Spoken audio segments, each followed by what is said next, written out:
Тино, ти си спомням какво сподели, когато ми гостува след твоето отпадане. Още ли смяташ, че ако Венци не беше споделил с доста участници, че си взел щит, можеше да ти се размине? Щях да имам малко по-голям шанс. Ти щеше ли, между другото, щеше ли да не гласуваш за мен? Имаш ли шанс да гласуваш за Влад? Дори всичко да беше минало добре на играта. Ако в играта в началото, като се катерихме по стълбите, беше казал, че ще вземеш щита, когато ти го предложих и когато си казахме, че ако имаш нужда от него, ще го вземеш, нямаше го 6 съмня в теб. Да. Аз помня какво каза Тино, когато ми гостува, и той определи поведението ти като детинско. Добре. Не знам, мислиш ли още така по този начин? Аз после добавих, че не го беше премислил, а по-скоро по-детски реагира. Аз действах супер емоционално и реактивно. По-детски, да. Но аз като характер съм реактивен, отмъстителен и не е най-добрият човек на Вселената, по принцип. И не можеш да пазиш тайна при това. Въпреки, че зависи дали искам. Ако искам, мога да пазя тайна. Тогава не обещавай. Ще решавам дали да обещавам и да я пазя тайна. Ама ти му е обеща за това. Въпросът е, че в самото предаване микрожестове, микромимики и миг на изречения, които са разменени, може да ти промени цялата логика за деня.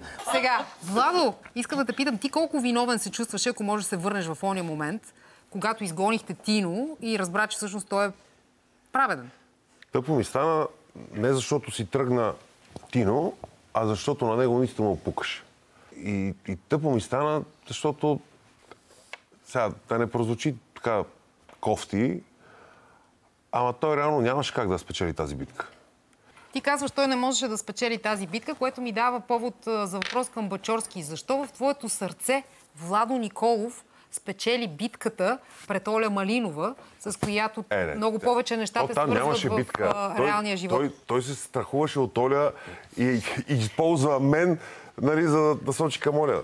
Отстрани погледнато, ние имаме следната ситуация. Владо Николов, ако правилно разбирам, човек, когото виждаш там, на място в играта. Оля Малинова, човек, с когото те свързва живота. Работили сте заедно и сте в добри отношения. И в един момент ти трябва да избереш с кого да играеш. И ти избираш да играеш с Владо, вместо да играеш с Оля. Защо? Ето тук е магията на това предаване и на тази игра. Да можеш да разграничиш живота от играта. Много несполучливо в нейната ситуация беше това, че тя в ден първи излезна и влезна на по-късен етап. През това време аз си бях направил моя кръг на доверие и той беше с едни персони, с които се разбрах. И аз започнах да играя. Оля е изключителен играч. Аз знаех, че тя в мига, в който изхвърли Владо, ще изсветне много бързо лампичката, кой стои отзад. Тоест, за да можеш аз да си извървя моя път и моята стратегия и да я докарам до край. За съжаление, нямаше място Оля в моята игра. Това сега ми хрумна нещо. Това означава, че ти много си подценявал Владо, защото казваш, нямаше начин Оля да не ме разкрие, а Владо няма начин да те разкрие, така ли? Не знам, ти окей ли се чувстваш? Аз така го разбрах. Човекът е най-добрият играч на масата. Как да не се чувствам окей? Значи обаче Оля е по-добър от него. Абсолютно, тук не мога да споря. Просто позицията и ролите ни бяха много различни. И за така, мое огромно предимство беше, че аз бях предател. И аз виждах цялата игра отстрани и отгоре. Добре, Оля, ти намираш ли това за достатъчен аргумент? Абсолютно. За мен и за Коджабашев беше голяма пречка факта, че ние влизаме с 3 дни по-късно от всички останали. Ние заварихме вече коалиции, изградени отношения и бяхме... Първия ден бях супер неориентирана. Някои хора ги виждах за първи път, въобще не ги познавах. Ти, когато влезе на по-късен етап, защо не се ориентира директно към него, като близки познати и знаеща капацитета му? Тя го направи. Ние играхме през цялото време заедно. Бачорски, ти нещо каза. Ние играхме през цялото време заедно. Маските падат. И това е, че се водиш от едни и същи принципни в крайна сметка и че от самото начало си играл в името на доброто.